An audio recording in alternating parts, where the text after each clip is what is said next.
Why should Alice sound like Alice? She really doesn't sound like herself, does she? To me, she sounded like, well, call me fanciful if you wish. She sounded more like Aunt Grace. Although Alice and Steve are not aware of it, Aunt Grace is right there in the car with them.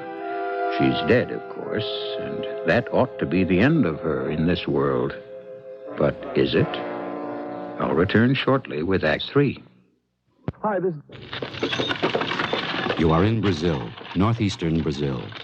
Far from tropical Amazon jungles and far from the bright lights of big cities. This area is often stricken by drought. Life is hard. And childhood diseases such as measles are sometimes fatal. A child suffering from malnutrition or dehydration cannot fight disease. But hope lives in Brazil. Project Hope, introducing new ideas in healthcare, such as well baby clinics. In a pilot program operated jointly by Project Hope and Brazilian doctors and nurses, a group of 40 babies has undergone monthly checkups for a year. Their mothers were instructed on good hygiene, nutrition, and immunization. All of these babies lived, while typically 5 of the 40 would have died during the first year. Hope lives because you help. Keep it up. Write Project Hope, Room A, Washington, D.C.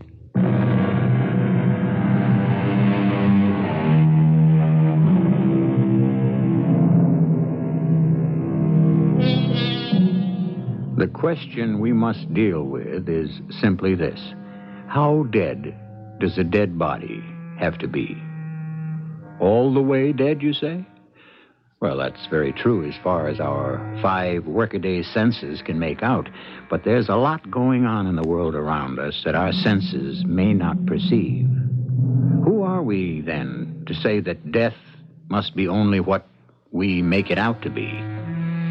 Ernie Blake and Sid Sullivan, the 2 men responsible for the presence of Aunt Grace's dead body in the car, are still in the underbrush that surrounds the cottage. What if the back door's locked, Ernie? Then I'll pick the lock. Hold it. Sheriff's got his motor running. No, it ain't the sheriff's car, Ernie. There's another car coming up the lane. I can see the lights. Like we ain't got enough trouble already. Okay, we'll stay right here where we are and see what happens. Well, who could be coming out here? Nobody but you and me knows about the money up in the attic. Tad Beatty and Aunt Grace used to know, but they're... Shut up. And stay closer to the house in the shadows. They just pulled up in back of the sheriff's car. It looks like... Good Lord. What is it, Ernie? It's the car we had, the one we rented from that garage. It can't be. I mean, how can it? The guy rented it to somebody else. And that means nobody's opened the trunk. You mean she's still in there? Must be. They found her in there. You know damn well the sheriff's office had impounded the car for evidence, so they didn't. So she's still in there. What are we gonna do, Ernie? Hide out and wait. What else? You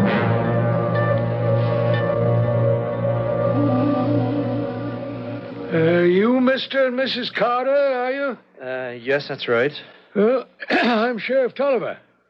My office radioed me that you 2 are on your way. Well, we thought since the car was abandoned right in front of our cottage, we'd feel better about things if you stayed around till we got here. It's a funny thing, the car being left right here in front of the cottage you rented. Yes, it's quite a coincidence. Yeah. Can't stand the smell of coincidences. I just don't trust them. Steve, Oh, yes, Alice, you feeling better? couldn't we just get in the sheriff's car and go back to Winville with him? But why should we? I don't think I'm going to like it here. Well, I suppose we could. You're perfectly welcome, of course, if that's what you want. I've been over to the house, top to bottom, and there's nobody in there. Does seem like a shame for you to spoil your whole vacation just because a couple of nuts decided to ditch a rented car in front of your cottage. Alice. Oh, I suppose it's all right.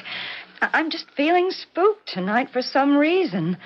Of course we'll stay. I was just being silly. Well, anything I can do for you folks before I go on back to town? I guess not. No. Yeah, I'll be going then. If you should need me for anything, feel free to call on me. I'd like to know how we're going to call on him with no phone in the house. Everything's going to be all right, Alice. I'll go get the bags. not sure I can get out of the car, Steve. Can't get out of the... Alice, you've been screaming to get out of the car all the way out here, and now you say I know, it doesn't make sense, but it seems to have changed its mind. It?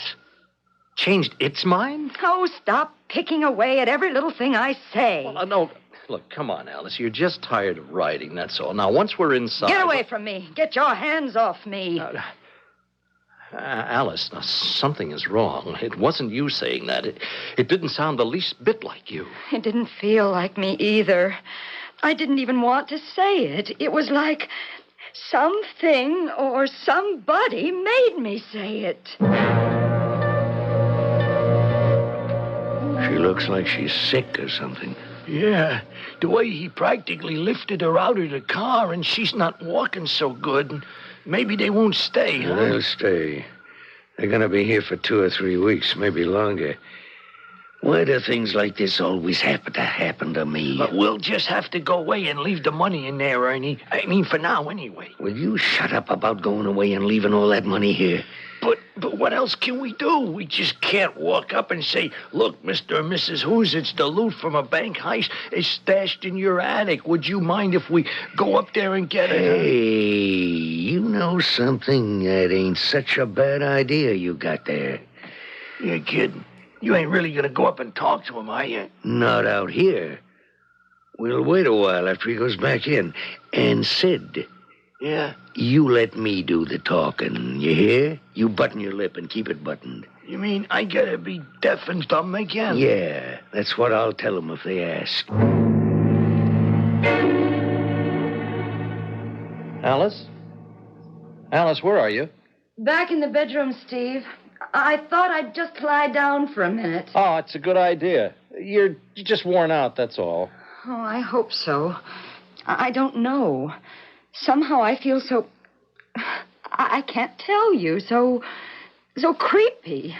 Alice, what in heaven's name are you doing? Why are you all curled up in a ball there in the bed? Why do you keep doubling up like that? Steve, I'm sorry, but there's something very strange going on. I have to lie doubled up like this. That's all I can tell you about it. Steve, it's like I was in a little cramped space, all curled up this way, and there isn't room to straighten out. Like being in a closet. Oh, now that's just nonsense, Alice. Steve, it's as if somebody else is controlling me. I think we'd better get you back to Winville. There must be some kind of a doctor there, and I think you need a doctor. No, I'm not going to see any doctor. Oh, all right. Then you stay here, and I'll bring the doctor to you. Now, I'll go into Winville and get him. You're not to do any such thing. I don't want that car moved away from here. Do you hear me? Well, you just can't lie there tying yourself up in knots and talking foolishness. Oh, somebody at the door. Don't answer it. You're to stay away from that door. Well, it's probably the sheriff come back for something. He and the garage man are the only two who know we're here. Don't let them in. Don't go near that door. It is all right, Alice. What can I do for you? Well, I'm sorry to butt in on you this way, but we forgot to take one of our suitcases when we left. I don't understand. Oh, well, you see, we were the tenants in here before you took the place. We had one of our suitcases up in the attic. I can't remember how come, but we forgot to take it with us. That's them. They are the two. They are murderers. Alice, why don't you just... That one there, the young one, he killed me not more than a couple of hours ago. Shot me dead.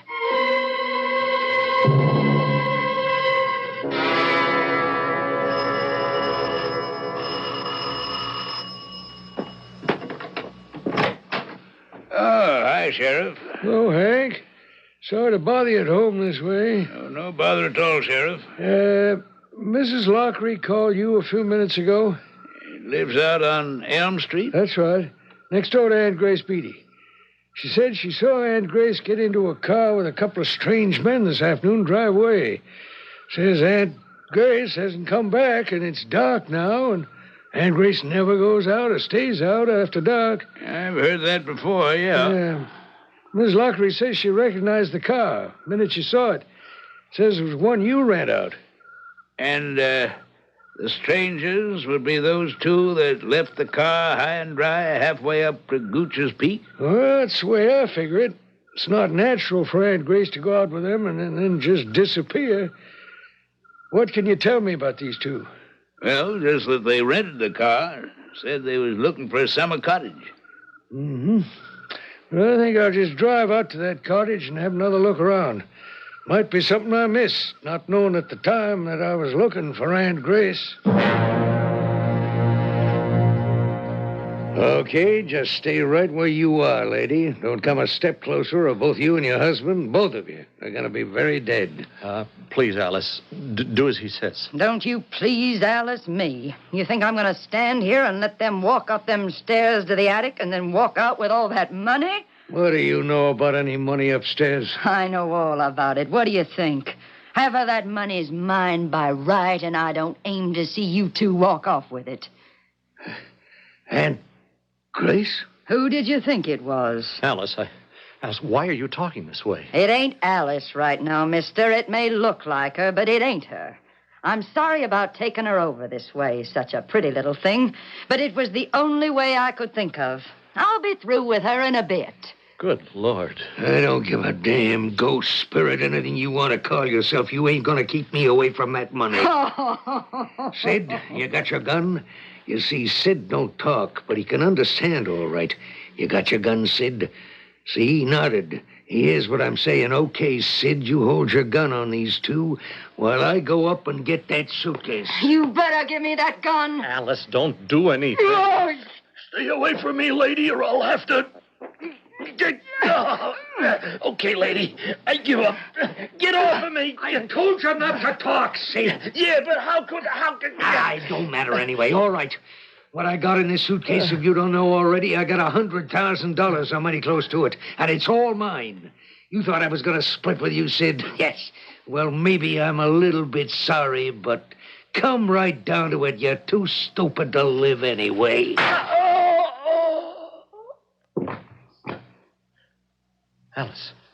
Alice, don't do anything.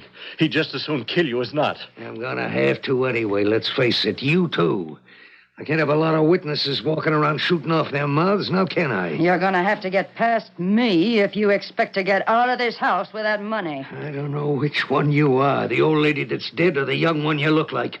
But a bullet's gonna take you out whichever. I'll get past you, all right. I'll kill you. All right, hold it right there, everybody. Drop that gun, you on the stairway? Sheriff, he killed that man. And I ain't through yet. Alice, are you all right? Not yet, I ain't. That man dead, Sheriff? It's just shot in the shoulder, Mrs. Carter. Or are you...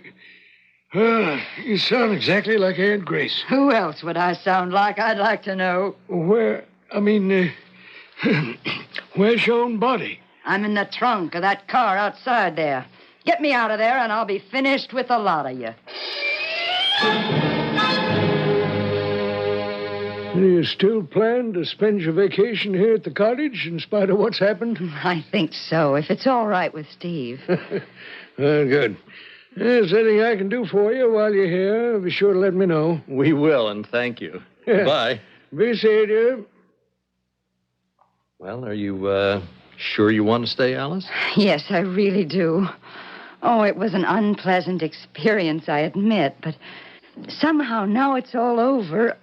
I sort of like old Aunt Grace. Well, I don't. If I could have figured out a way to get at her without hurting us, she wouldn't have had things so much her own way, believe me. I'd have chopped you up and had you for breakfast, Sonny. Alice, was that wasn't... You'll never know, will you, Steve? So it was a simple case of possession. Oh, of course it was. That last bit about Aunt Grace chopping Steve up and having him for breakfast, that was just Alice having the last word. A simple case of possession. You don't think possession is such a simple matter? Good heavens, it happens all the time on Mystery Theater. And if you heard it here, you know you can believe it. I'll be back in a few minutes. Hello, I'm Patty Dugaston. I'd like to talk to you husbands about a very important problem.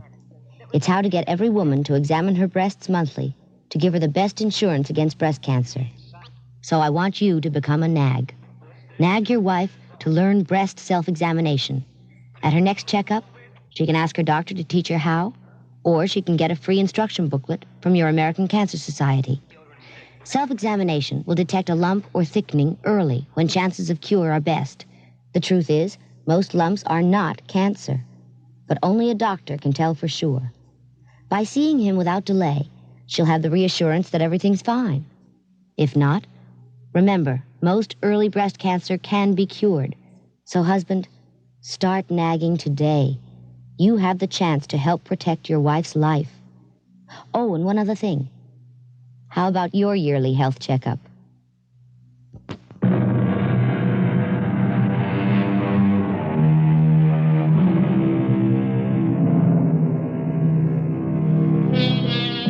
Steve and Alice stayed on in the cottage where they had had such an extraordinary experience.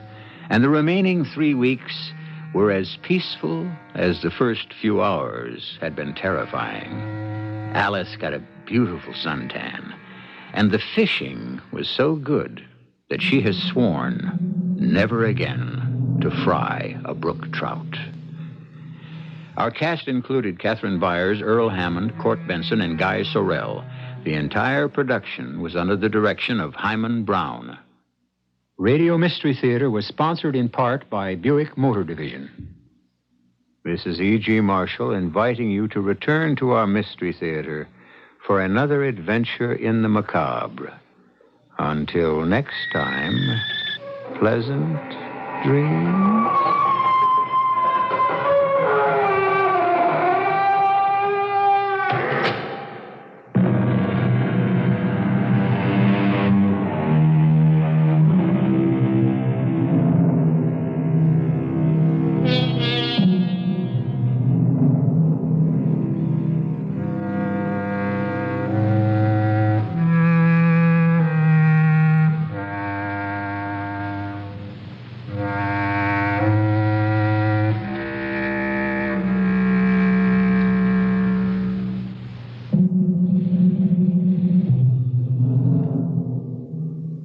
The preceding program was broadcast with the permission of the Columbia Broadcasting System.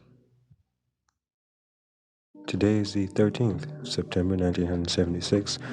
Hi, my name is Dale Motley on WUWM 89.7 FM, broadcasting from the University of Wisconsin at Milwaukee.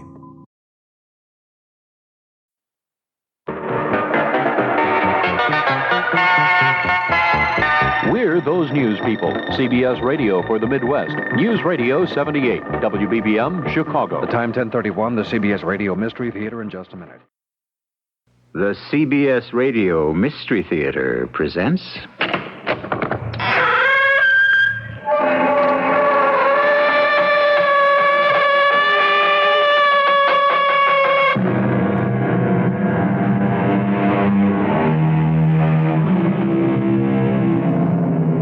Come in. Welcome. I'm E.G. Marshall. They say the grass is always greener in your neighbor's yard. If that's what they say, then they're saying it wrong.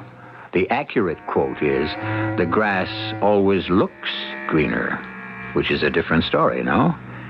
The basic truth is that on closer examination, it's the same grass, the same weeds, the same burrs, the same nettles, and the same rule that applies to your neighbor's grass also holds true for his house, his job, and even his wife. But what can I do for you? Make me young again. Make you young? But I am not a medicine man. I am a doctor. Take 25 years off my life. It can't be done. I have $20 million. That is still beside the point. Now look, I should be able to get something for my money.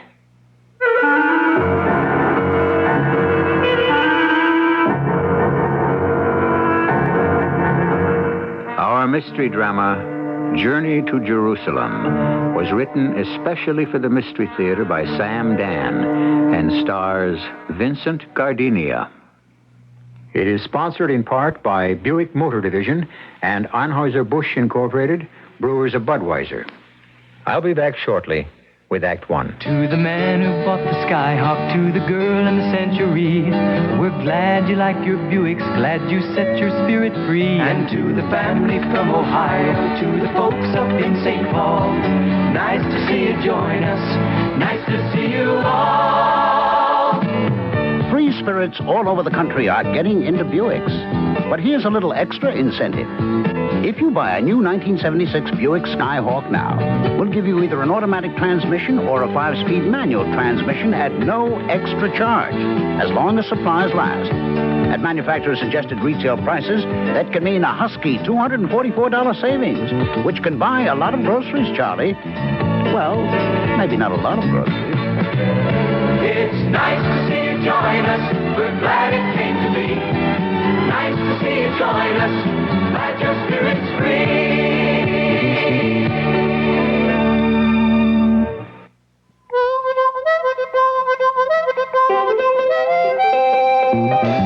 We got ideas right now working for you. Got the people who know how working for you.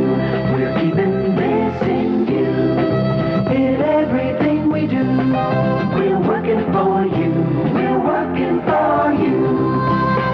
At Commonwealth Edison, we try to answer your questions about energy and electricity in our commercials. But sometimes 60 seconds isn't enough. That's why we set up our Speakers Bureau. Qualified Commonwealth Edison speakers who have volunteered to talk to groups or clubs about the energy picture here in Northern Illinois. If you want the straight facts on energy, ask an expert. Call the Speakers Bureau at Commonwealth Edison, and we'll send one over. We're working for you. We're working for you.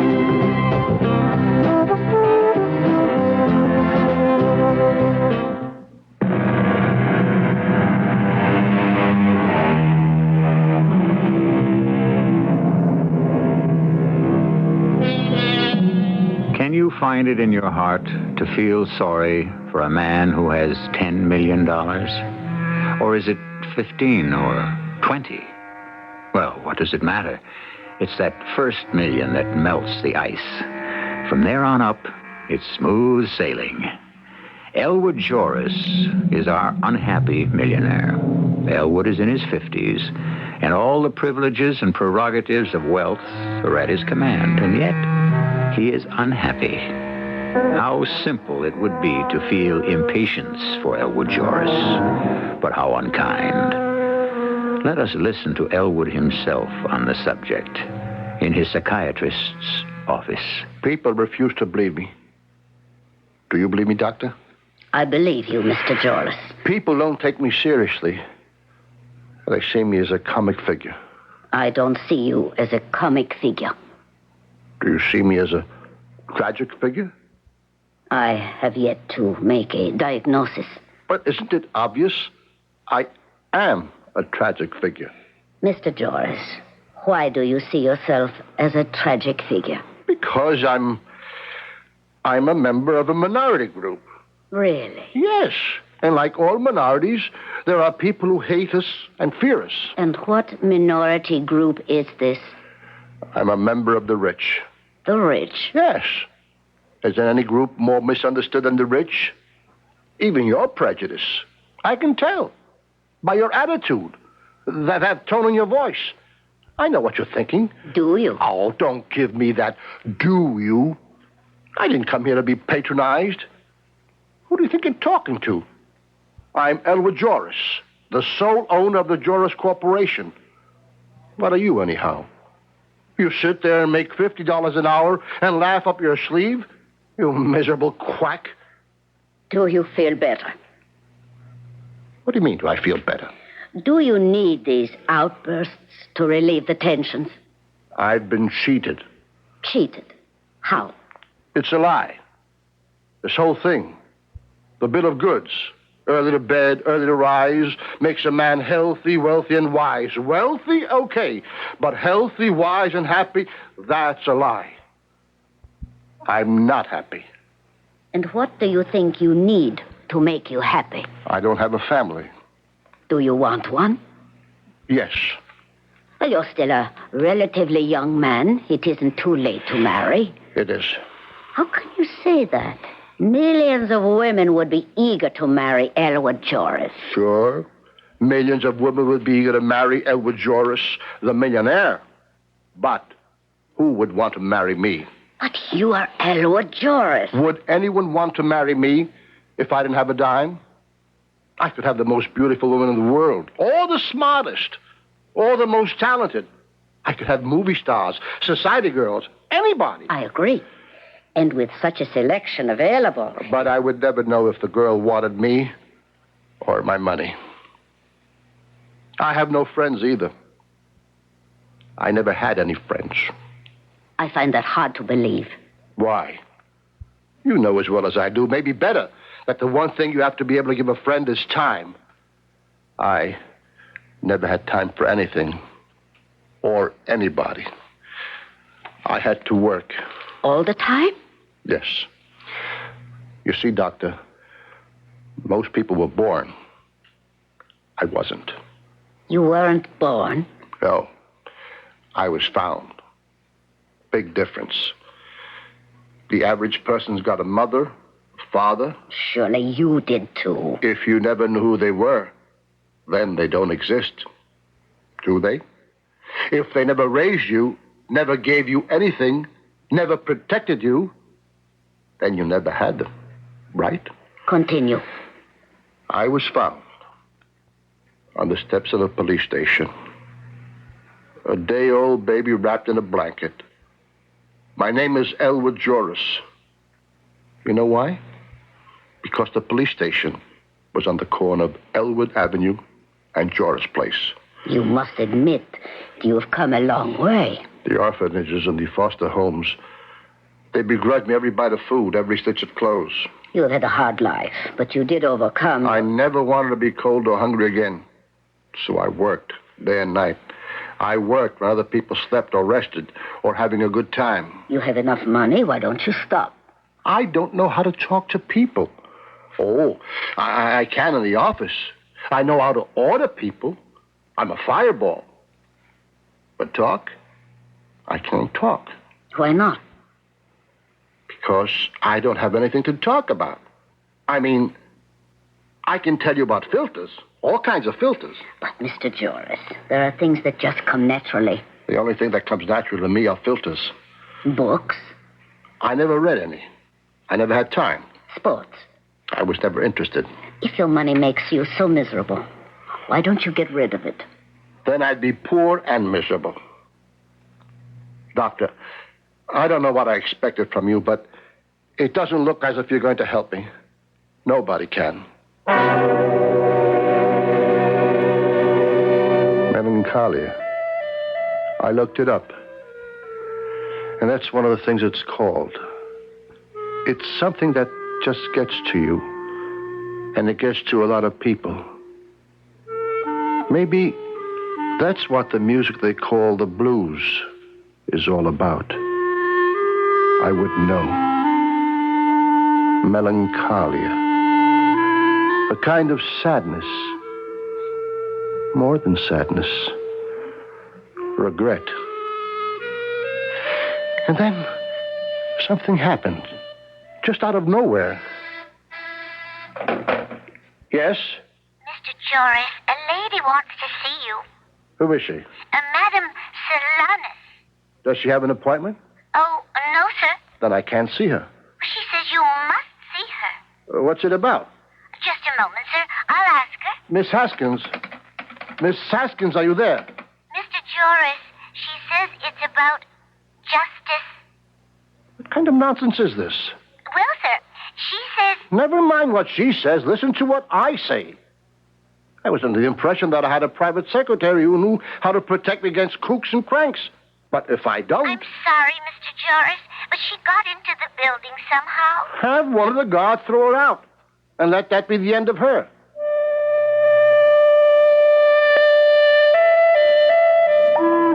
But it wasn't the end of her. Nowhere near. For the next couple of days, when I least expected it, my private line would ring.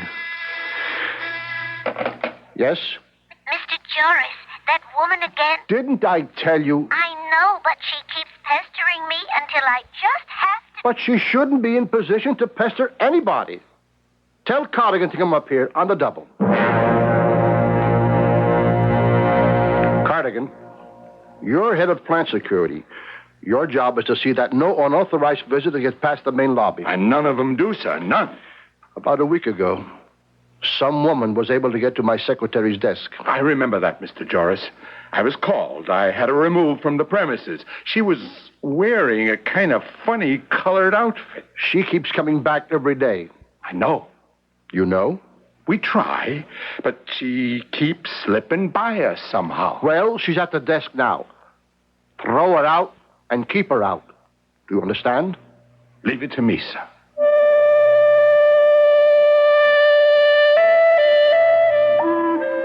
I thought that was the end of it, because for the next few days she didn't show up. But then, at the beginning of the week, it was just after lunch, my secretary, Miss Haskins, came into my office. Now, before I tell you what Miss Haskins said, I better tell you what Miss Haskins is. She's about 40, but looks 60. Okay, maybe 50. She wears glasses, long-sleeved, high-neck dresses, and never speaks unless she's spoken to. Business is very serious and very sober, and I only hire serious and sober people. So, you can imagine where I was when Miss Haskins said... Oh, Mr. Joris. What's wrong, Miss Haskins? Oh, Mr. Joris, You please. must be sick. Let me call a nurse. No, she's here. Madame Solanas is here. This breaks it. I'll get the city police. We'll have her arrested for trespassing. Please see her. I beg you. Miss Haskins, what are you doing? I'm on my knees to you, Mr. Joris. Please. Please see this woman. Get up this moment. Not till you promise you'll see her. Please. Oh, please don't ruin my chance, my last chance. Will you please control yourself and try to make some sense? I met him just 2 weeks ago. Met whom? You see, I'd given up all hope. I was standing on the corner waiting for the bus. It was a rainy day. Has everyone gone crazy around here? Past, there was a puddle. His car. The wheels splashed mud all over me. And he stopped, got out, and insisted on paying for cleaning. What has all this got to do with the woman outside? Gentlemen, I know he will ask me. Now, will you sit down, and I'll get a doctor. Oh, please see her. Just for my sake. In 20 years, I've never asked a favor. You've got to explain to me why. She looked at me, Madame Solanas, and her eyes are black as coal. But when they burn, they are fiery red. And she said, you will tell Mr. Joris he must see me, or I will make sure that a certain man will never call on you again. How did she know? A shiver ran through me. Please. Oh, for crying out loud. All right. Send her in. She walked into the office, Madame Solanas, and something seemed to come in with her. An air, a feeling, I don't know what to call it, but it was something. She wore a long dress with all colors of the rainbow. She had black hair that fell across her shoulders. And the eyes. Miss Haskins was right about the eyes. Black eyes that bore right through you. And when she spoke, you listened. You are the Mr. Elwood Joris? Yes. What can I do for you? You can give me justice. Justice? If you need justice, you can only get in a court of law. What can Laws, courts, governments, these are all for fools. You and I, we are people of power. We can give each other justice. But what is this justice you want from me? Simple justice. Or else... How strange. Before I entered this room, I would have said, justice or I shall destroy you. But now that I look into your eyes, I say justice, or I shall allow you to destroy yourself.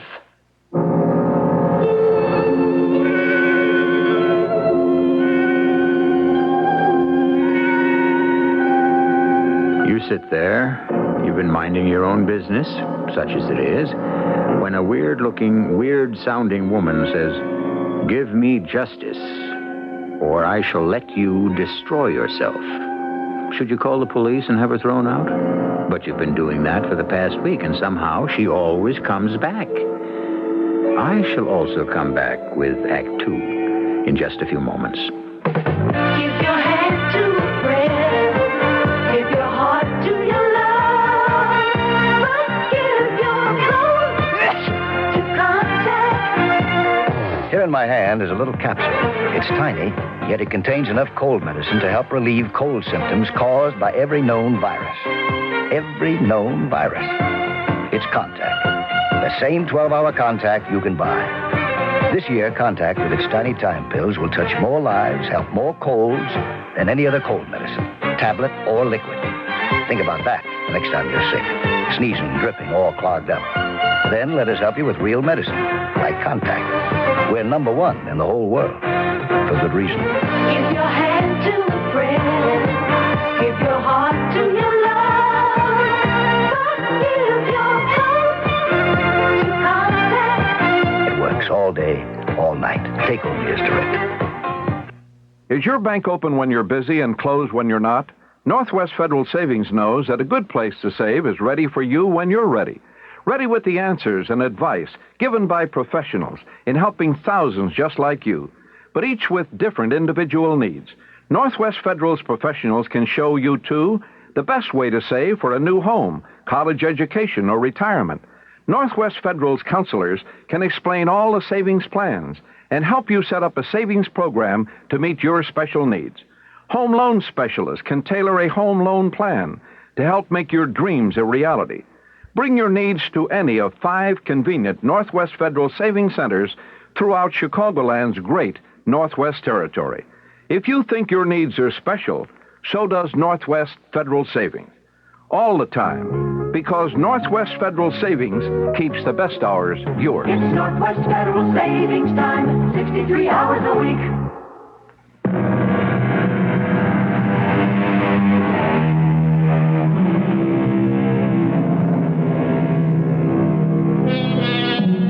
Today, we're giving you a classic story because it's concerned with the problems of the rich. Years ago, practically all of literature dealt with the high and the mighty. Shakespeare's plays, for example, are about the death of kings and nobles for the most part. Isn't it comforting to consider that even a millionaire has the same problems we do? And as for Mr. Elwood Joris, he has even more. Who are you to threaten me with destruction? I consented to see you only because you scared my secretary out of her wits. You could put it another way. You could say I revealed what her future might be. Put it any way you like, but get to the point. Ah, yes, the point. The sharp, piercing point. So, you are the Mr. Elwood Joris. I think we established that. You own a building of wood and stone at 72 Ridgewood Place. I don't have the faintest idea. You are not aware of your own possessions. Madame, I own, among other things, a company that buys and sells buildings. I have no idea where those buildings are. You are unaware that this building is 6 stories high, that the roof leaks, the hallways are not cleaned, there is never hot water. I don't wish to sound harsh, Madame, but I make no profits from these buildings. I'm stuck with them, and if you don't like it, you can move. I have no wish to move. Then what? I like the building. It's decrepit, almost deserted. It's just the type of place I require. For what? For my business. What business are you in? I am a sister to all mankind. What does that mean? It means whatever you like. You still haven't told me what I can... I have been asked to leave your building. You have in your employ a person named Swenson. I don't know. Perhaps the name is Jensen, a woman. She said I must go. I refused. Just a minute. Miss Haskins? Yes, sir? A woman named Jensen or Swenson, who is she? I don't know, Mr. Joris. Well, find out and call me back. Now, what is this about you being a sister to all mankind? Why does this confuse you? It wouldn't confuse me if you told me what it means. Are you a brother to all mankind, Mr. Joris? In the sense that all men are brothers, I suppose you could say that. Do you feel this brotherhood? Feel it? Well, do you think about it? No. Madam, I'm a very busy man, so if Busy doing what, may I ask? Look here. Yes? And Ingrid Benson manages your City Holding Corporation. Thank you, Miss Haskins.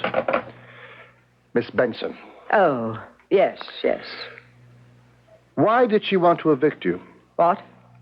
Have you put out of the building? Well, why don't you ask her? Miss Haskins, get me Ingrid Benson. She will not be at her office. Where is she? In the hospital. Never mind. The hospital? Yes, nothing serious. A sprained ankle, I believe. I warned her she would be punished, but I didn't think it necessary to be too severe. What did you do? What did she do? I noticed you never ask one question at a time. What did I do? I caused her to relax her vigilance while driving her car. A very minor accident. What did she do? She ordered me to leave your building. Somebody's got to tell me why. As I read her mind, she considers me, what is the word? An unsavory person. I still don't know what all this means. How do you make a living? I am sustained by the gratitude of my brothers and sisters. What does that mean? Why do you seem to have such difficulty in understanding?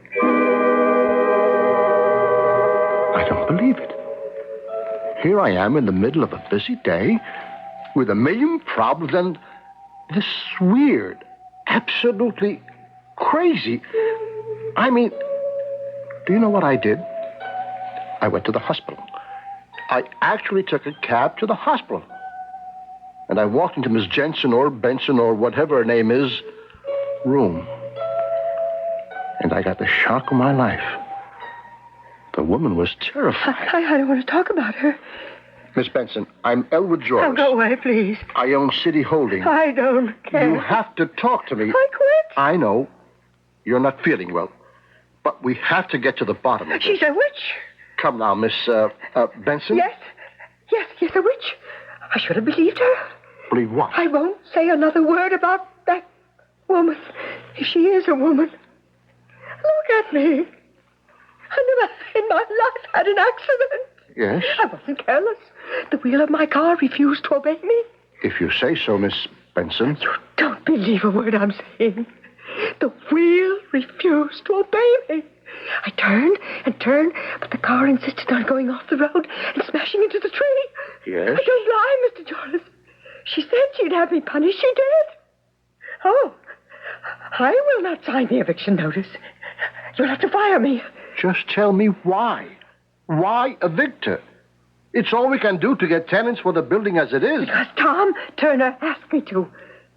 Tom Turner? From the Department of Buildings and Structures. Why is she undesirable? What is she doing in the building? Tom Turner said she's running a confidence racket, some kind of bunco game. What kind? Mr. Joris, I can't run your buildings unless I play ball, unless I cooperate with the city government. Miss Benson, you shouldn't get excited. Oh, it's all very well for you to say don't get excited. You were almost killed. You were injured, of course, in the line of duty, and the company will pay for it. The company will pay for my pain? For my nerves? I used to be a calm, controlled person. You could ask anyone. Yes, Miss Benson. Look at me now. I'm erect. I keep seeing her eyes, her cold black eyes, turning to fire, and I hear her voice. I will punish you for the pain you have given me for the insult. I ask only to be your sister. And you drive me away, I shall punish you. I had to get out of there before I would go insane myself. What kind of a game am I being suckered into? Who has time for this kind of nonsense? And yet, Would you believe it? I had every intention of telling the cab driver to take me back to my office, but the words that came out of my mouth were, City Department of Buildings and Structures. Yes, Mr. Joris. How can I help you? Mr. Turner, the premises at 72 Ridgewood Place. Yes, sir. Oh. Excuse me. Oh, nothing. Got a funny twinge in my arm. Let me see. 72 Ridgewood Place, yes. Yeah, that address sounds familiar. You asked Miss Benson, who works for me, to institute eviction proceedings against a Madame Solanus? I did? Well, yeah, if she said so, I guess I did. May I ask why? Why? Ow! Is something the matter, Mr. Turner? Ow, that's my arm. I can't understand it. My arm is burning up. Oh, perhaps I'd better come back another time. Oh, wait a minute. I remember. The DA's office asked me to get that dame out of there. Did they say why? Mr. Turner, you seem to be in pain. Why? Oh, well, they said something about bunco, flim-flam, who knows? It could also be she's not paying off the right people. Oh, my arm. Maybe you better get some attention. I can't understand why. I mean, I didn't hurt it or ever have any trouble, but... Oh, that dame. Dame? Oh, this is crazy. I was crossing the street coming back from lunch, and this dame in a crazy colored dress with long black hair, she says to me, "Are you Tom Turner?" And I says, "Who wants to know?" And she says, "Well, if you are Tom Turner, your right arm shall wither." And ow. Wait. Look out that window. Huh? Standing there, near the fire alarm box, that woman. Is she? Yeah, that's her. That's the one. Oh, my arm is killing me. Why is my right arm killing me? Of course. It was Madame Solanus. And she was looking up at the window. Her eye caught mine and she winked. I ran downstairs. What's happening here? What did you do to him? What did you say to him? The last question first. What did I say to him? I said, your right arm shall wither. Why? Why did you say that? Because he has forgotten Jerusalem. What kind of nonsense? You presume, and with great danger, to call the immortal book nonsense. Is it not written, if I forget thee, O Jerusalem, may my right arm wither? Get to the point. This is the point.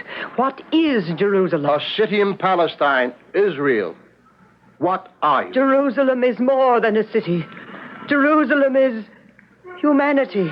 Jerusalem is the spirit of justice. All right, but... He has forgotten Jerusalem. But still and all... Your second question. What did I do to him? I did nothing.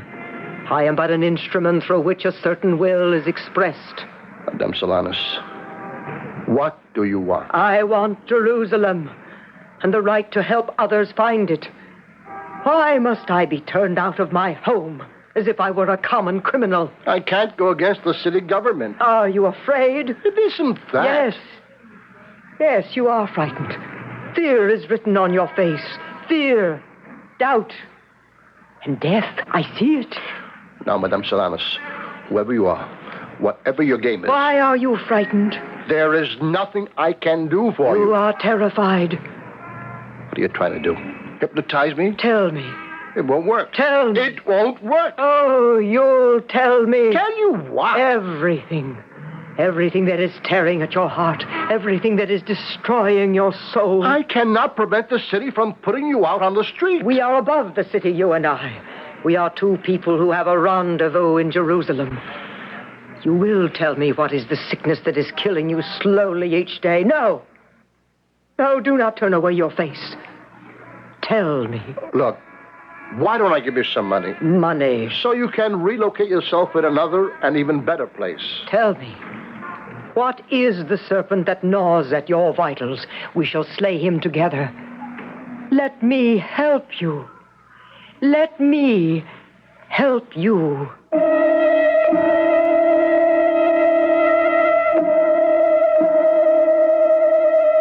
Let me help you, she urges him.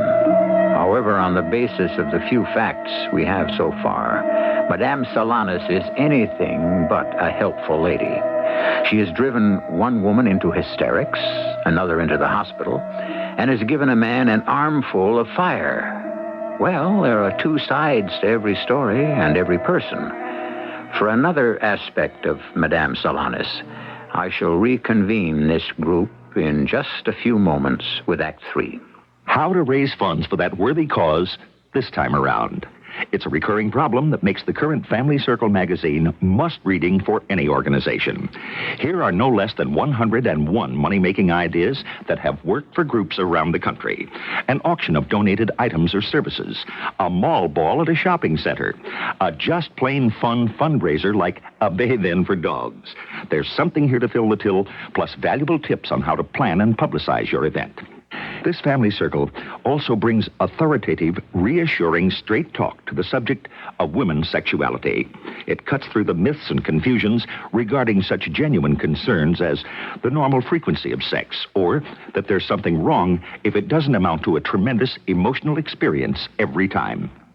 The October Family Circle, with that flowerful Afghan on the cover, is now at your supermarket checkout counter. This is Jack Sterling for Family Circle, the world's largest-selling woman's magazine.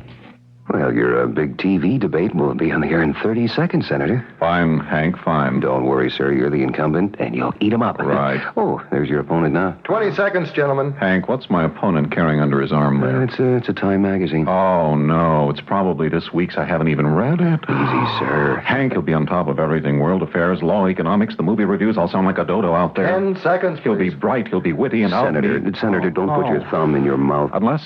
Unless he only had time to look at Time magazine's cover. Oh, no. Stand by, please. Hank, I don't even know who's on Time's cover this week. Sir. Can you see who's on Time's cover? No, I can't. What if they ask me who's on Time's cover? What am I going to say? And now, the candidates debate. On the left, we have the incumbent, Senator Ethel Merman. No, she was on the cover of something else. Senator... Alice Cooper or Abe Bean? Senator, all we want... I know what you want. Is it a picture of a shark? Just the name. The shark didn't have a name. Give me a hint. Rover, Senator. Blackie. Time makes everything more interesting, including you. This is WBBM Chicago News Radio 78. It's 11:07 in the Windy City, 71 degrees at Midway, 69 at the lakefront. Forecast for tomorrow, partly sunny, much cooler, high about 73 degrees. It happens. Why? How? Who can say? But suddenly, like a thunderbolt, all the pent-up feelings, all the repressed emotions break loose. People whose great pride is in their stalwart self-control will, without warning, pour out their life story, reveal their innermost secrets to a complete stranger. Look, if we really knew what makes people tick, we wouldn't have to do this for a living, would we? Anyhow, Mr. Elwood Joris is standing on a street corner talking to a lady with coal black eyes and raven black hair.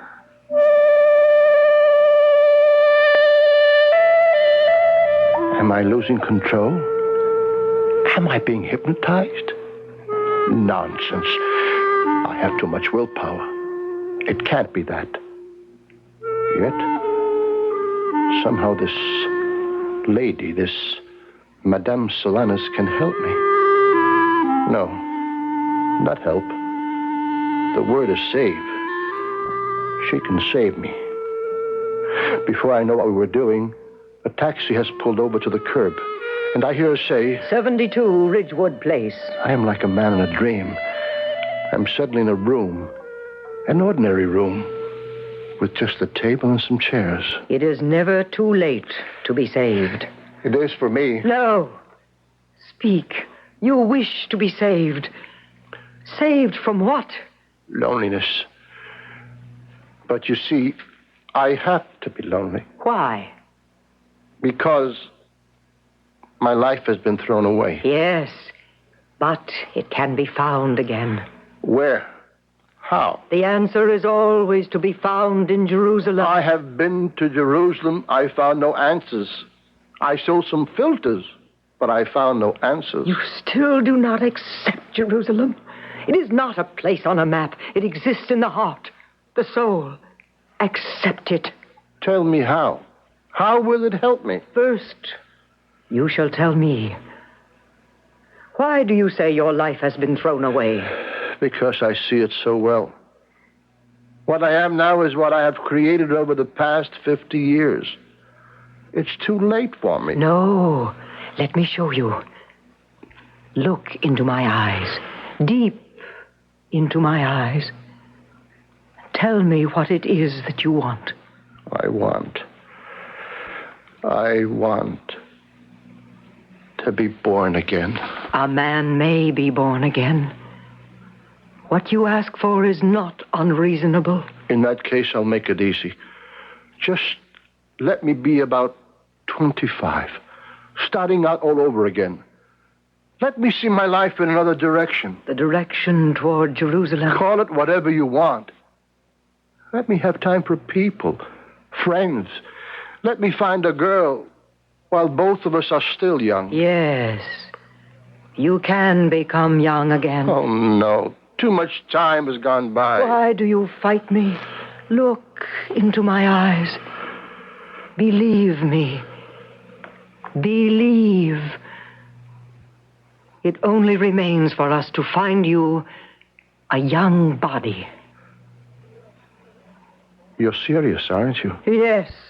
But what kind of surgery must be involved? None at all. The essence that is you goes into another body. And the essence that was that other person goes into yours, the brain. Listen. Listen to this music. Do you hear it? Yes. What is music? Is music the song? The instrument? Or the player? It's the brain. Your brain, which brings all three together. There's nothing in the world like your brain. No other brain exactly like it. And when we can persuade another brain to think your way, to talk your way, then you become that person. But let us find him. Let us find a young man of, say, 25, who is willing to change with you. Change with me? Become who and what I am? I believe this is what we are talking about. Well, that's impossible. Why should someone 25 want to become a man of 55? Why would he want to trade his young body for mine? Because he has no use for it. How could he not have use for a young, strong, vigorous body? Did you have any use for yours? We will find someone. Find someone? Someone who is the way you used to be. Someone whose only desire is to amass a fortune.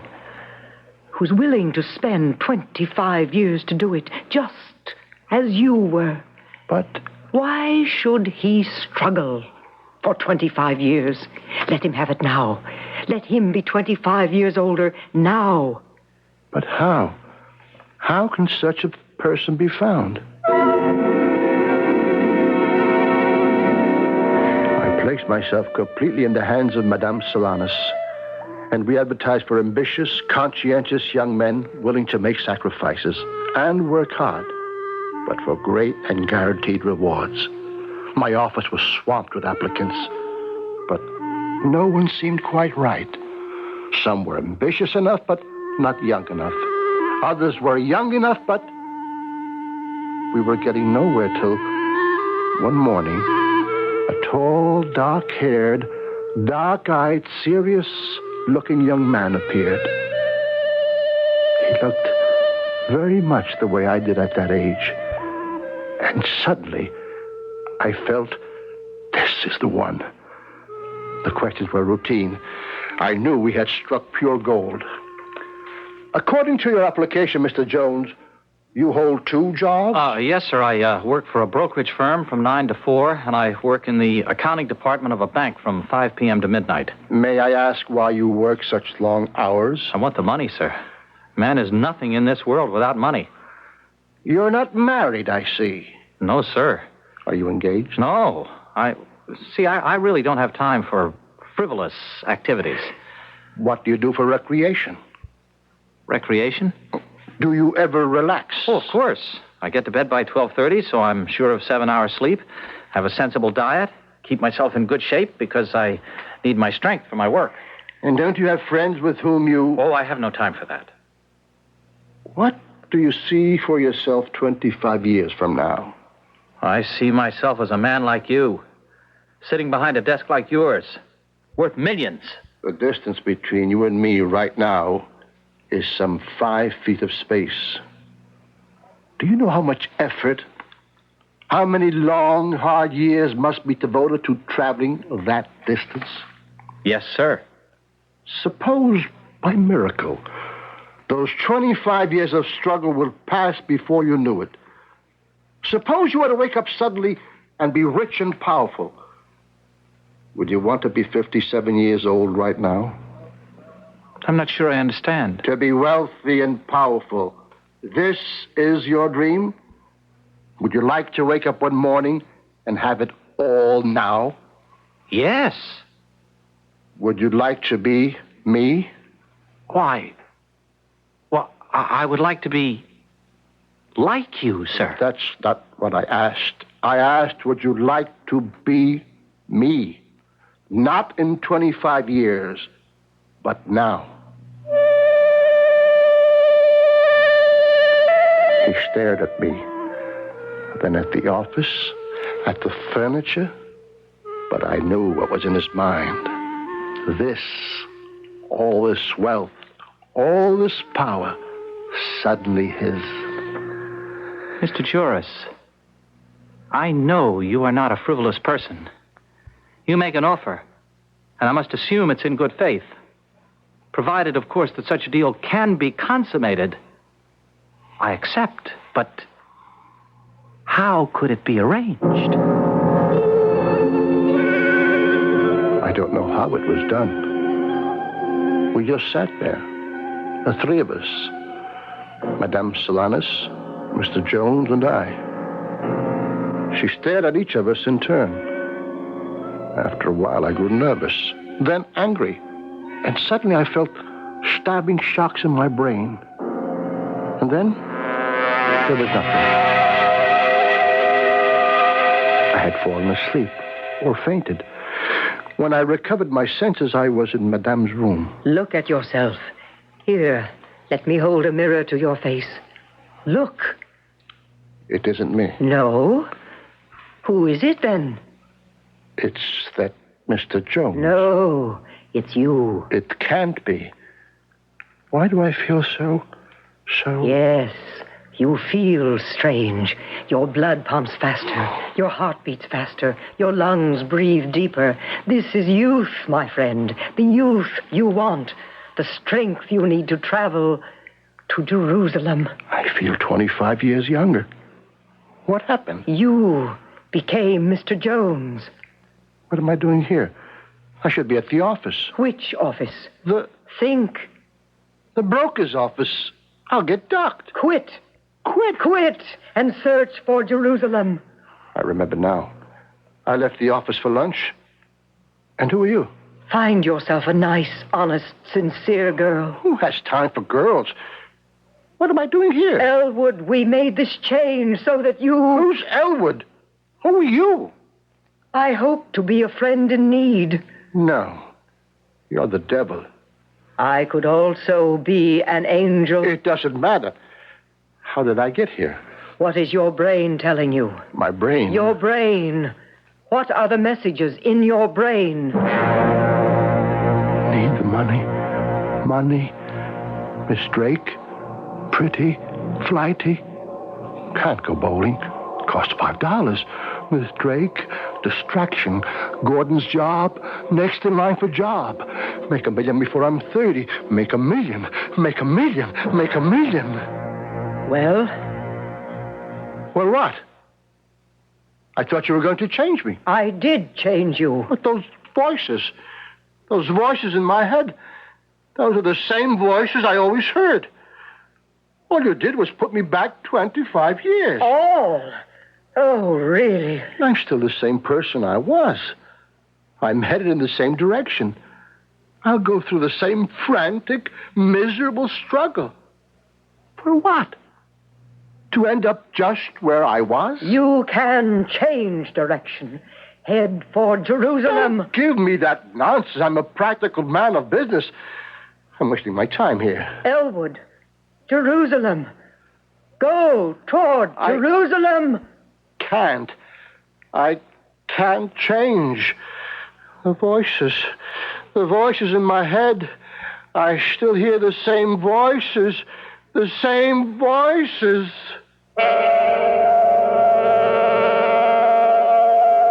The voices in the brain, our own very private voices. Are they never to be denied?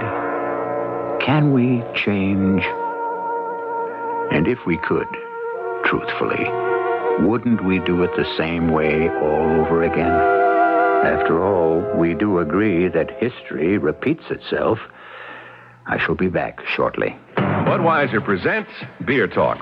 You don't see a lot of people putting salt in their beer these days, and that's fine, especially with the Budweiser Brewmaster, because all salt can do to Bud is make it salty. You see, Bud is a complete and ready-to-drink beer if there ever was one. So save the salt for the popcorn. All you need to fully enjoy the Beechwood Age taste of Budweiser is a Budweiser. You've said it all. Anheuser-Busch, headquarters, St. Louis, Missouri. Hey, what's gotten into you lately anyway? Dust? Vapors? Gases? Toxins? Watch what you breathe on the job. Be careful of air full of residue. If you want to keep working, remember this. Your lungs must keep on working too. Use your head. Save your lungs. Your local lung association considers it a matter of life and breath. You may feel it's an embarrassing subject, but since 1 out of every 3 people suffers hemorrhoid symptoms at some time, you should know about Preparation H. Preparation H gives prompt, temporary relief from occasional pain and itch in many cases. But Preparation H does more. Actually helps shrink swelling of hemorrhoidal tissues caused by inflammation. With so many having the problem, it's comforting to know that Preparation H helps shrink swelling of hemorrhoidal tissues. Ointment or suppositories. Use only as directed. Beware the lean and hungry look. Hello, this is Victor Borge. You know, Shakespeare, I'm sure, didn't know about art health. If you have that lean look, your heart may be more healthy than if you are fat and jolly. If your lean look comes from eating low-fat foods and regular exercise. So, keep up the good work and tell your fat friends to reduce their heart-healthy way by contacting your local American Heart Association. They're fighting for your life.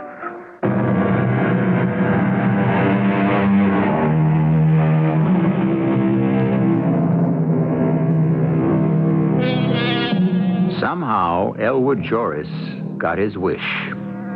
He said, I have wasted my life and destroyed my opportunities for love, for friendship, for true happiness.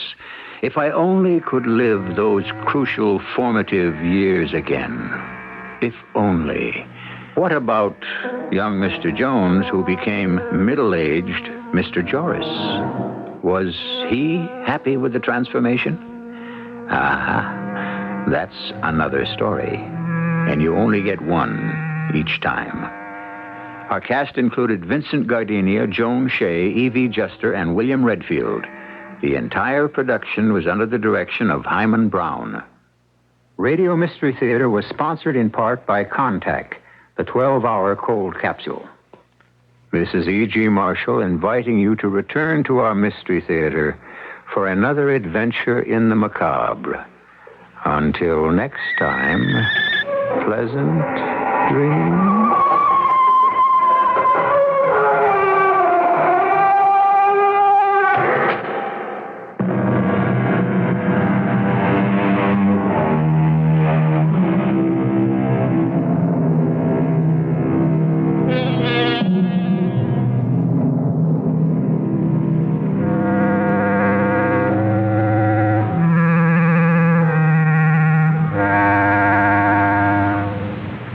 This is WBBM Chicago, News Radio 78 at 71 degrees at Midway, CBS Radio News in just a minute. CBS News. Voters have given few, if any, surprises in primary elections held in 12 states. This is Doug Polling reporting on the CBS radio network. 3 of the Senate's most powerful Democrats, Edward Kennedy of Massachusetts, Hubert Humphrey of Minnesota, and William Proxmire of Wisconsin, all won renomination with little difficulty. Senator Kennedy did have trouble, though, with voters in one section of Boston. Predominantly white South Boston and Charleston went largely against Kennedy, a strong busing advocate. Kennedy acknowledged the situation.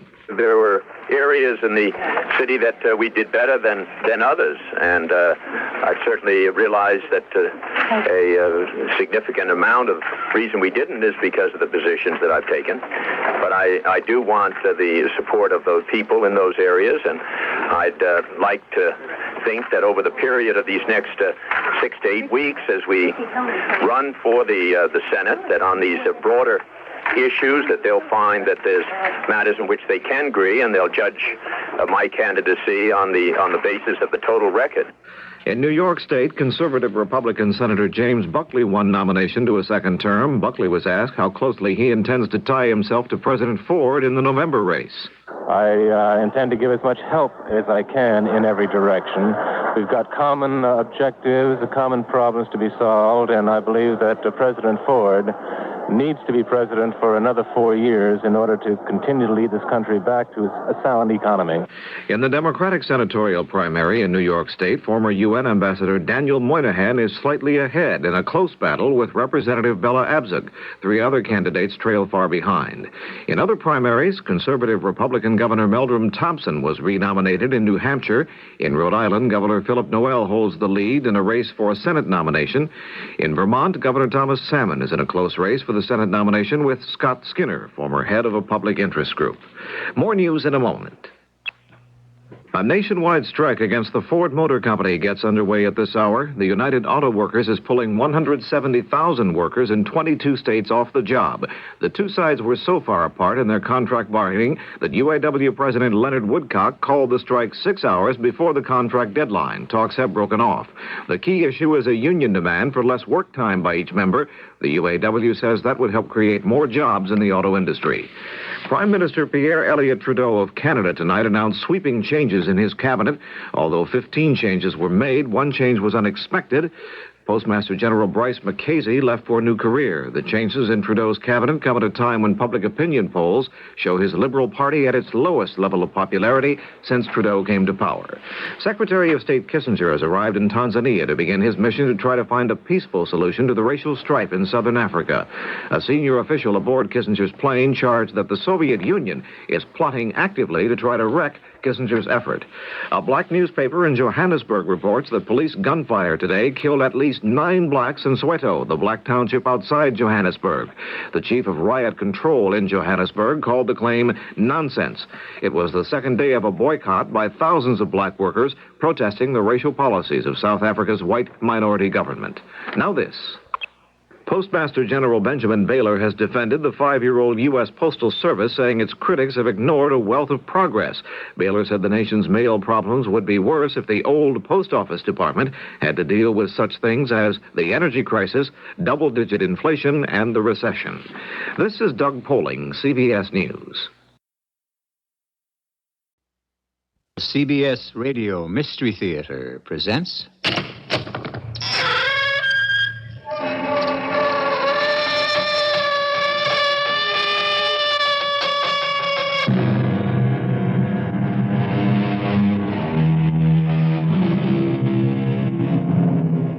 Come in. Welcome. I'm E.G. Marshall.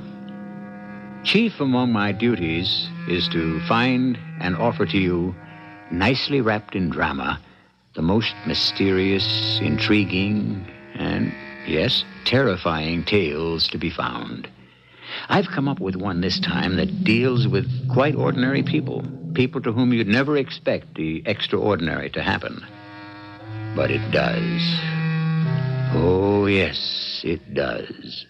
Are you perhaps just a little jealous, Mrs. Peterson, because I carry my years well? Oh, you're well enough preserved and pretty enough. It's just that Emery's not that kind of man. Oh, my dear Mrs. Peterson. The man doesn't live who isn't that kind of man. I would like to make a little wager. I'm not a betting woman, but I wouldn't be afraid to put some money on a proposition like that. Oh, Mrs. Peterson, you are a fool. You want to put your money where your big mouth is. You're really serious, aren't you? Well, it wouldn't be a matter of money. It would be something harder to come by than money.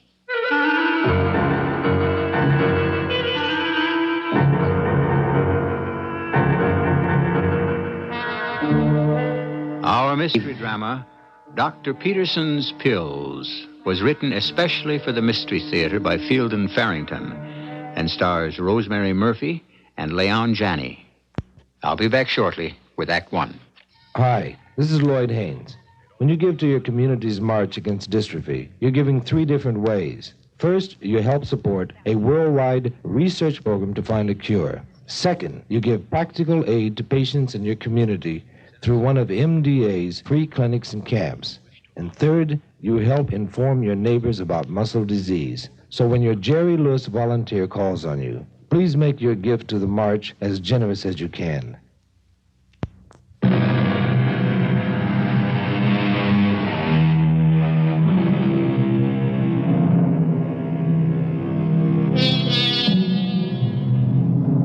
Dr. Emery Peterson has devoted his entire professional life to the small town of Appleton. This is his story and the story of the people who wish to honor him for his lifetime of service to their small community. Nothing mysterious about that, you say? Nothing sinister? Well, just wait and listen.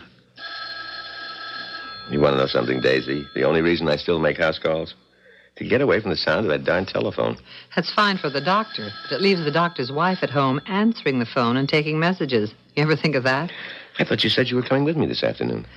Well, as long as your first stop is to see Agnes Sims, I thought I'd ride with you that far. I'll only be able to stay with her a half hour or so, though. Somebody has to be here. Don't forget your bag. Oh, I've got it right here in my hand. And your umbrella. No, it's not going to rain. Oh, for Pete's sakes, answer the phone, will you, before I lose my mind altogether? Most likely left your keys in the car. Doctor's office. This is Nikki Bell, Mrs. Peterson. Oh, you again. May I speak to the doctor, please? He's not available right now. He always makes his rounds of an afternoon. I think you'd know that by now. Well, can you tell me when he will be available? Who is it, Daisy? Just a minute, please. It's that woman again, that Nikki Bell. Oh, all right, I'll speak to her. What for? She's not a patient of yours. Still, I think I'd better. Make a liar out of me. Here. Hello, Miss Bell. Well, now, I thought you were out making your house calls. She didn't say I was out. She just said I wasn't available. And she didn't think I was. Now, what can I do for you, Miss Bell? Oh, you're so formal. Why don't you just call me Nikki? All right, what can I do for you, Nikki? Nikki, indeed. I think it's about time we had a little talk, don't you, Emery? May I call you Emery? No, I can't see you today. I can't see you until... Well, there's no way I can see you a minute before tomorrow night. Late at that. I'm not considered a terribly patient woman, Emery. Surely you can find a free half hour somewhere in today's schedule. I've got a half dozen house calls to make this afternoon. I'll probably have a waiting room half full by the time I finish supper. When I get rid of them, I'm going straight to bed. I'm no good to anyone if I don't get my sleep. Tomorrow, I'll have the same schedule, except I've got to go to some kind of a banquet in the evening and won't be home much before 10 or 11. Now, where can I fit you into a schedule like that? If I had a stomachache, you'd find time for me, wouldn't you? I'm trying to imagine you with a stomachache. I'll see you tomorrow. I wish that woman would leave you alone. The Lord knows, so do I, but she won't. Well, what does she want from you? Nothing for a loving wife to worry about. And now I've got to get out of here. What was that about a banquet tomorrow night? There's going to be one, that's all I know. Ladies not invited? As soon as I get any details, I'll pass them right along. Oh, now, where'd I put my bag? Right there on your desk. Oh. You left the keys in the car. I can see them from the window. Well, come on if you're coming. I can't wait around here all afternoon.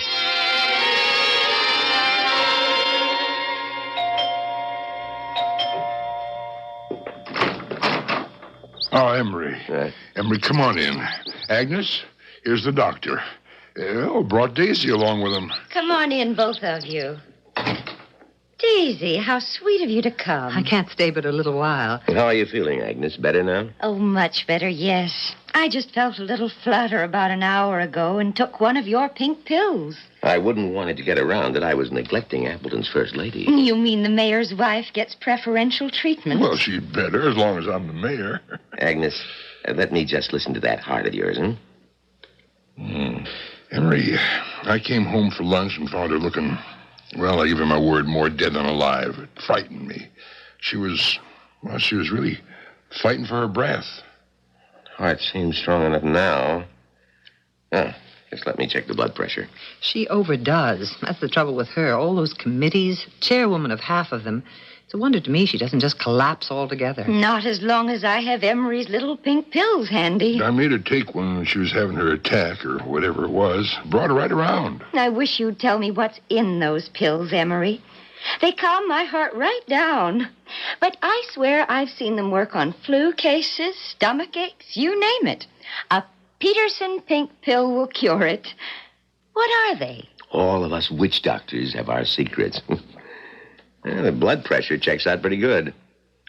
I don't think there's been any real damage done, but you better take it easy for a while, young lady. Yum. What a bedside manner. Now, Emery, can I steal 5 minutes of your valuable time? Sure thing. You got a pain somewhere? No, nothing like that. I just want to tell you something you may not know, although I expect you do.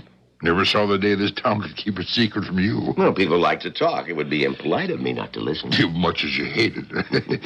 Hey, come on in the study, huh? Excuse us, ladies. Anything we can't hear you shouldn't say. Oh, go ahead. We'll be fine. No, we won't be more than a few minutes. Speaking of people working themselves to death, when is Emery going to let up a little? Not in, as they say, the foreseeable future. He ought to take better care of himself, if only for the sake of his patients. I don't know what this town would do without him. Well, I'm trying to get him to take some kind of a vacation this summer, but be the first one we've had in 5 years if I succeed. You know, there is something that's worrying me, more than how hard Emery works. Oh, what's that? Well, there's this woman, calls herself Nikki Bell. Daisy, Emery and another woman? I don't believe it. Oh, not like that. Good heavens, no, nothing at all like that. Well, I'm glad to hear it. This is more like, I don't know, business, I guess. But it's the way she keeps after Emery. Every so often she comes to town and she just won't let up until she's had a long talk with Emery. About what? I don't know about what. They just sit in Emery's office and talk, and when she goes, Emery's always in such a foul mood I can hardly live with him. Nikki Bell, you said? Well, I don't think I ever even heard anybody mention her name. No, she's from out of town somewhere. I can't get Emery to tell me anything about her, where she lives or anything else. Well, we've got a mystery right here in Appleton. Well, how long's it been going on, for heaven's sake? Oh, years and years. Started shortly after we came to Appleton. Well, you'd think Oliver would have said something to me about her. Unless he's never met her either. I doubt if he has. Nobody seems to have met her but just Emery and me, of course. What does she look like? Well, kind of brittle. You know what I mean? Dressed fit to kill, always in the latest styles, but never extreme. Must spend a fortune on clothes.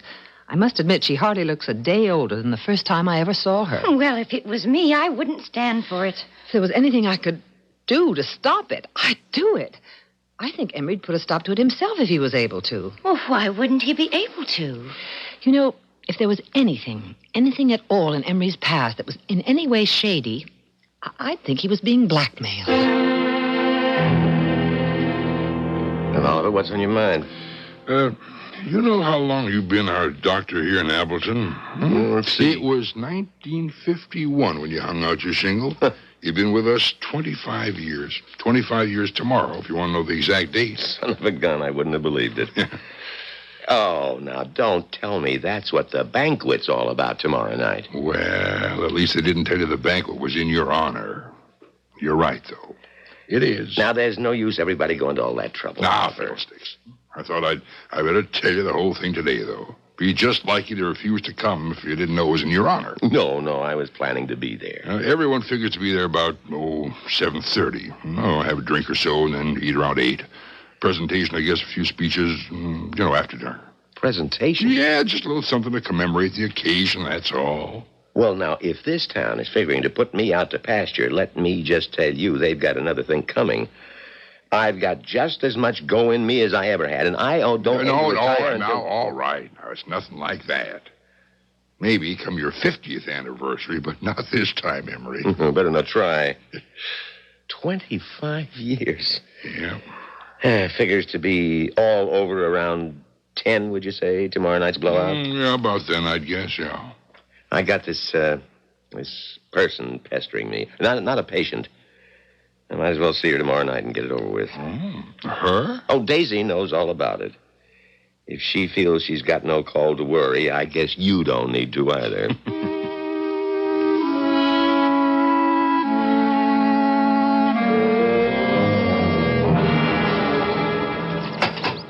Huh. Is that you in there, Miss Bell? I thought you were going to call me Nicky. Mind telling me what you're doing sitting in my car? Waiting for you, Emery. I should have thought that was plain enough. I'll have to ask you to get out, Miss Bell. I've got no time for you this afternoon. That isn't very friendly. I'm sorry. It's the best that I can do. I told you I'm not known as a patient individual. And we do have certain matters to discuss, don't we? At the proper time, maybe. I'll have to ask you to get out of my car, Miss Bell. As long as we're both here, it seems I told you I could talk to you tomorrow night, and that's what I aim to talk to you. Since there doesn't seem to be any way out of it altogether.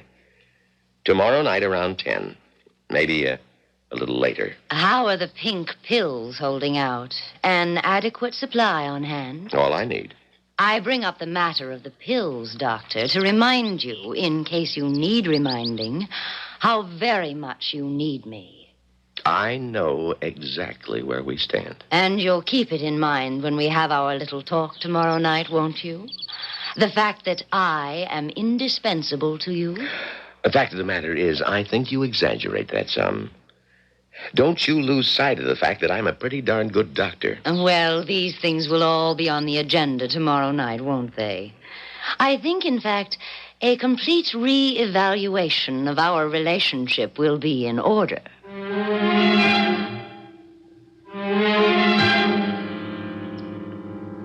Everyone in Appleton is acquainted with everyone else.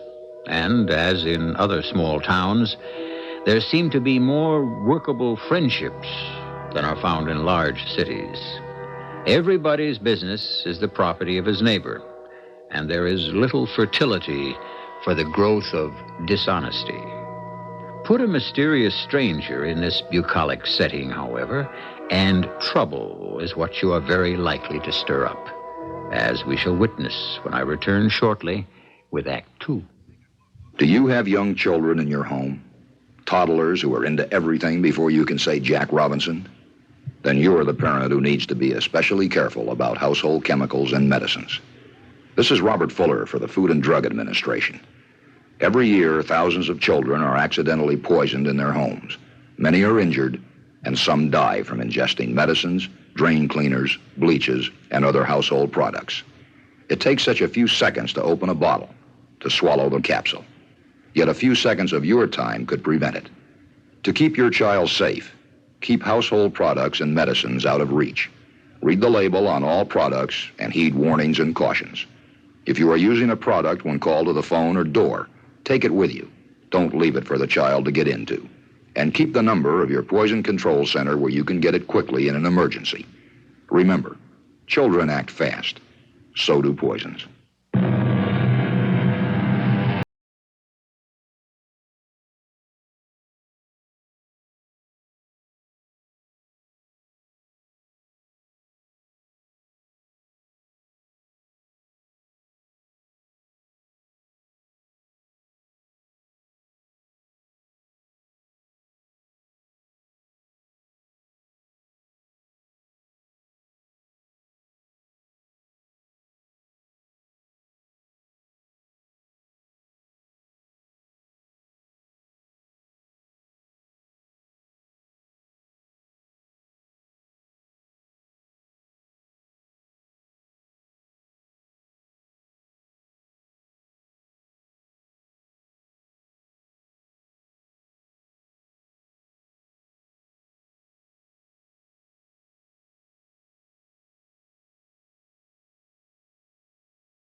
Broadcast with the permission of the Columbia Broadcasting System.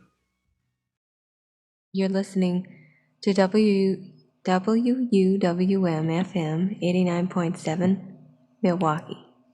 WUWM Milwaukee. Right. Right.